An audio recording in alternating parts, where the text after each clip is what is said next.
संबलपुर जिला कुचिटा उपखंडर जमनकीरा फासीमाल बामरा और कुचिंडा बहु वर्ष धरी पालित होची दुर्गा पूजा। नवरात्र प्रसार प्रारंभ कुचिंडा सहर चलचंचल हो उठी।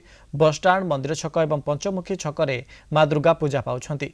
सारा सहर आलोकमाल झलसी उठुछि। माँ को आशीष पाइबापी पूजा मंडप जमुची भक्ति भिड़। ते मनोरंजन परिवेषण होउछि सांस्कृतिक कार्यक्रम। सब वर्ष बहुत बढ़िया दसरा सीन है। सब वर्ष आम आसू बढ़िया भीड़ ऐसी बहुत बढ़िया लगसी। स्पेशली पूजा मंडप माने पेंडाल माने बहुत भल बनसी। तो मत आमके बहुत भल लगसी।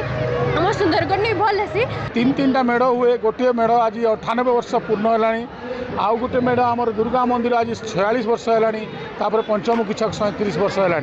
यही तीन दुर्गा मंदिर एवं पंचमुखी छे 9 दिन नवरात्र हुए। आमर से मेढ़े 4 दिन पूजा हुए। ये माँ बहुत पूजा पाती। बहुत प्रकार भल आकार पूजा हुए।